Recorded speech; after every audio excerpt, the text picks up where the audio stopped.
Hey everybody out there, this is Seto, and today for you guys we'll be doing a very interesting video that pretty much, I know another YouTuber, Mega Capital G, talked about this video a couple of weeks ago, but it's something that I really felt passionate about, and I really wanted to do a video on that. But before I get to that today, guys, I just wanted to show you something quickly that my girlfriend had asked me to do, and that is my shirt I'm wearing today for the video. We got Charmander, Charmeleon, and Charizard for Pokemon.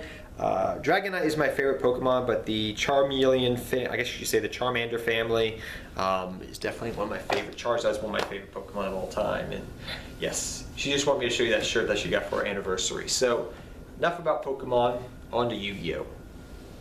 So this is something that I know Mega Capital G talked on a couple of weeks ago, and it's something that I want to elaborate on my feelings about, because it's something I'm very passionate about. As many of you guys know, I do love... If I love a deck, I build the deck, pretty much. If you guys know me. If I like a deck, I build the deck. That's just the way I am. I like putting my heart and soul in the deck, trying to make the most optimal build of that deck. The best it can be at that current time that I'm building the deck. And I feel like, and this is something that I feel is very true about the community, that if it's not, as of right now really, it happens, I find personally, in every top tier format where there's just pretty much, I guess you could say, a deck that people put on a pedestal to be like tier 0, I guess you could say.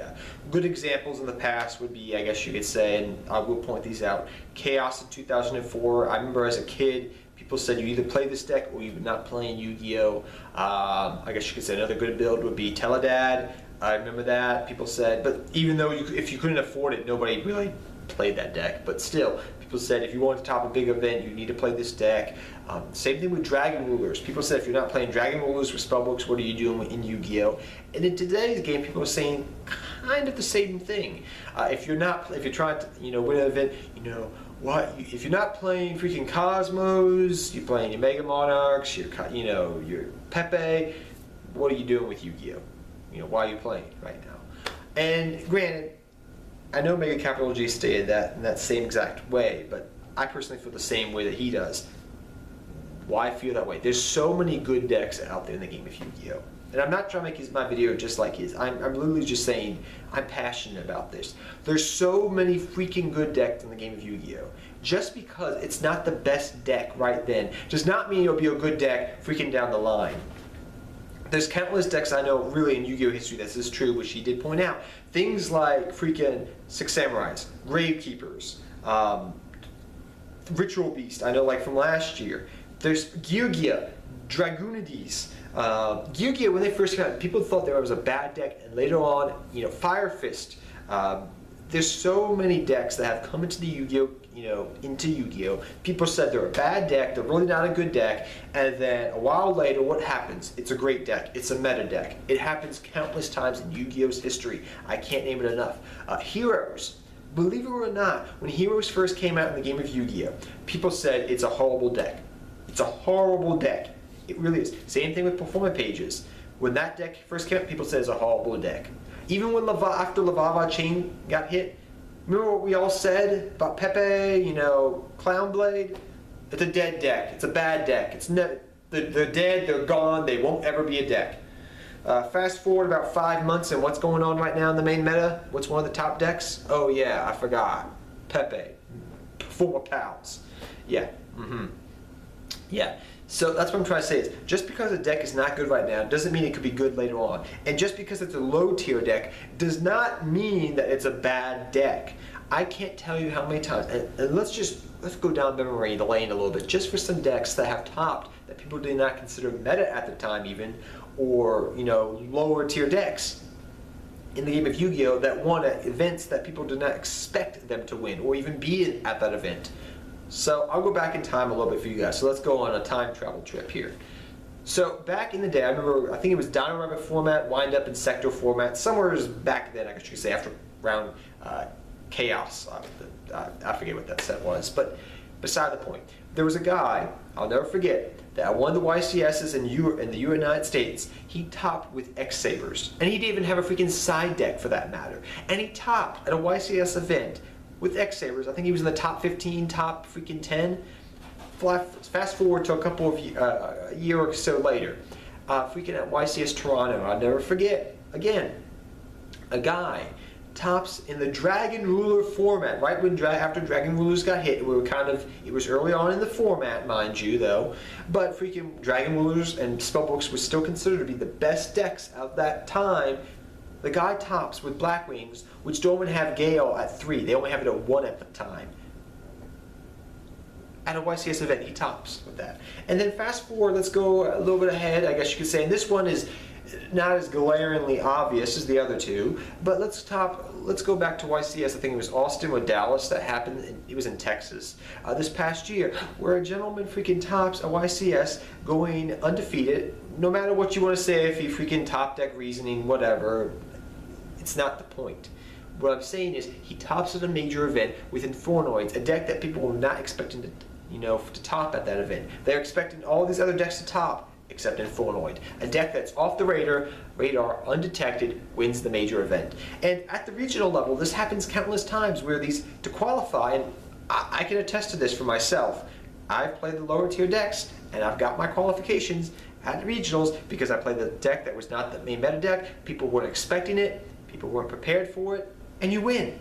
You get your invite. It happens. You can do it. It's not you just play these decks or you don't play Yu-Gi-Oh! If it was that way, I would have quit the game of Yu-Gi-Oh! Ages ago. I guess you could say. There's only been personally, I guess you could say, in my humble personal opinion, been 2 decks, you could say 3, but 2 for sure, I know, decks in Yu-Gi-Oh's history that you either, if you really want to win a major event, and I mean like a show and jump or whatever, you played those decks or you were not going to win. And those 2 decks, in my opinion, were Chaos from 2004, Teledad, and maybe Dragon Rulers. I'll say Dragon Rulers because Spellbooks were also a deck that you had a chance in. It wasn't just this is a dominating deck and that's all that wins. Right now, look at right now. People say Pepe's tier 0. Monarchs can win against Pepe. Cosmos can win, in the same event as Pepe. It's not just Pepe, right? There's very few times in Yu-Gi-Oh's history, I may have missed one time, so I do apologize if I did, where I guess you could say other decks can't top at a major event. So let's go major events aside, because I've already talked about that. Just at regionals and whatnot, lower tier decks can win. And you don't have to just freaking play the top tier decks and just be freaking, take a drink every time I say freaking. I promise you, you'll get drunk. I don't know how many times I said it in this video, but yes, whatever. Keep repeating same words over and over, but I'm really, as you can tell, I'm very passionate about this topic. Wow, I'm really getting into it. I'm surprised I haven't cussed yet. But yes, pretty much what I'm trying to say, guys, is you don't have to play the top tier stuff. You may have different goals than somebody else in the game of Yu-Gi-Oh! Me, I've topped at events. I'm happy. I'm content.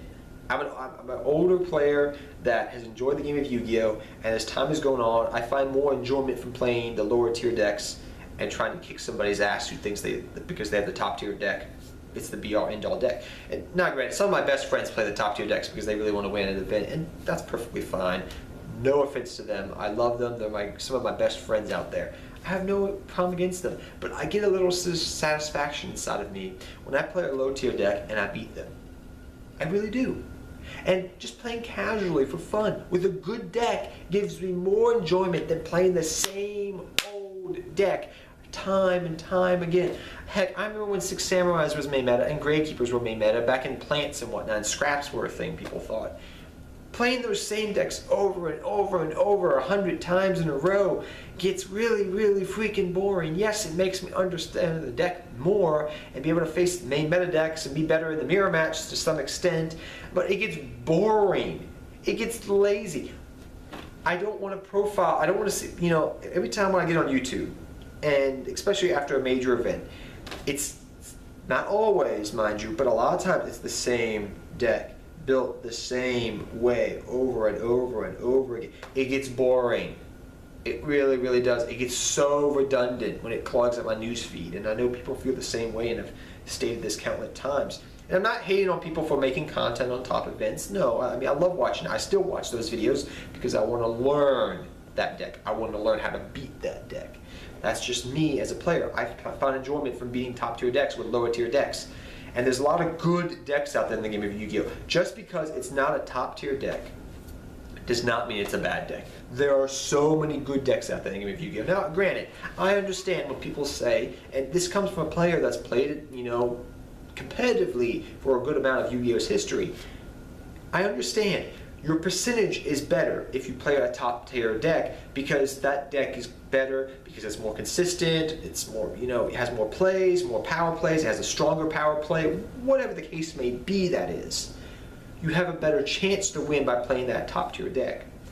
But you have to prioritize how you want to play this game of Yu-Gi-Oh! I don't want to spend the money on a top tier deck anymore.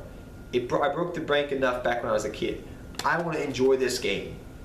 I want to be in this game for a long time because I find enjoyment out of it, because of the people, because of the decks I play. And if I will find more enjoyment from playing a deck that I find fun, interesting, attractive, the playing style's nice, than a meta deck. Granted, even sometimes, and I will admit this, sometimes I do like the meta deck because I like the archetype. I like the deck. I like how it functions. I just may not want to play it because I'm like, you know what? I have more fun beating that deck than I would playing it right now. And maybe down the line, I'll build that deck. Burning Abyss, perfect example for you guys. I'm about to work on that deck in a couple of days. Profile for you guys. The deck that was topping, it's now more semi-balanced deck. I love playing it now. I have so much enjoyment from playing it. Stellar Knights, same example. Six Samurais I've played since they originally came out. Fun decks. And that's what I'm just saying, guys. A deck, people feel like, I feel like right now in the game of Yu-Gi-Oh! And this happens every single time the meta gets really stale, and it usually happens about this time every year, I feel like, for some odd reason. I just noticed this. People say, you either play the top deck or you play the bad deck. There's no in between. And I feel like it's not just black and white. There is gray, okay? There's middle ground. A deck is not either good or bad, okay? And believe me, it may be not optimal right now, but once somebody finds that perfect build that works, that consistent build, you never know. It can sneak up on you and bite you in the ass. Believe me. So, I'm surprised I don't think I cussed in this entire video, but I had a lot of fun doing it, and it felt like I finally got something off my chest that I've been really wanting to. And I'm really passionate about this, and granted, and like I said in the video, as I try to lower my blood pressure right now, and just talk about this, I understand both sides of the coin, because I've been on both sides. I understand both sides of the street, because I've been on both sides of the street, okay? I've been a competitive player. I've been to major events. I've topped regionals before. I understand the mindset of a competitive player. I also understand the mindset of casual players. I understand the mindset right now, because that's what I'm in, of a casual competitive player. A player that wants to play competitively, but he wants to do it because he's enjoying it. Not just because he's got to play this deck because he wants to win. He does it because he enjoys it. I'm in that middle ground now. There's a gray area in the game of Yu-Gi-Oh! Even if you don't want to admit it, there is. You can't deny it. And there's countless times in the game of Yu-Gi-Oh! History where a deck that is not considered meta tops at events. You can't tell me you either play this deck or no other deck. I'm sorry.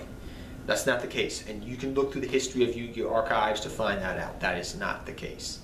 So, I understand both sides of the coin. Like I said, I'm not trying to hate on either side of people, casual players or competitive players. I've been there. I've been on both sides. I know what you feel, okay?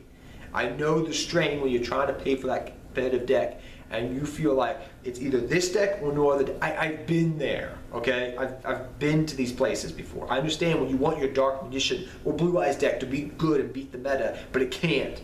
I understand these things, okay? Because I've been there, okay? I've felt these things. I know it doesn't make sense what I'm trying to say, but I mean it. And I feel like at the end of the day, just play what you want to. Play what makes Yu-Gi-Oh! Enjoyable for you. Just do that. Because I promise you that's going to make you good. If you want to play competitive, go and play competitive because you want to win. If you want to strive for that because that's what you want to get, the satisfaction at the end of the day, go do that. I did that, I satisfied myself, and now I'm doing what I enjoy now. Okay? So that's what I'm trying to say. That if you want to play Dark Magician because you want to try to beat the meta, go right ahead, have fun. Go. I'll be rooting for you, even though I think it's going to be hard. You know, hard for you to do that. I'll be rooting for you every inch of the way. Do what you want to do. Don't, and even, I'm not trying to say don't listen to me, but I'm just trying to say don't feel like you either do this, it's either you play the best or you're the bad player. Don't feel that way. Don't feel like you have to play the top tier decks or you're a bad player or the deck is bad. Don't feel like just because the deck is not top tier, it's a bad deck. There are so many good decks out there, and I know I'm kind of going, you know, repeating myself, but it's the truth. I could write a freaking huge list of good decks out there that may not be as consistent as the top tier meta decks, but they're good, well-rounded decks that function well, have a good, strong power play still, and if you build them the right way, they will do good. So, I'm going to end that video now, before I keep rambling. Tell me what you think, guys. Do you feel like it's either, you know, you play the top tier deck or you're not a good player, or you play the top tier deck or it's just not a good deck overall? You know, I feel like there's middle ground there. In history, looking back at the history of Yu-Gi-Oh, it's true. And the reason I did this video is because of his Mega Capital G's video, and I have to give him credit for kind of inspiring me to do this video, and it's something I'm passionate about, because I've built this channel on decks and things and the game I love. And I've been and played this game for many years in many aspects. And it just makes me upset when people kind of, I guess you could say, qu'est-ce que c'est, or they don't think, they don't engage, like my mother used to say to me, engage your mind before you speak.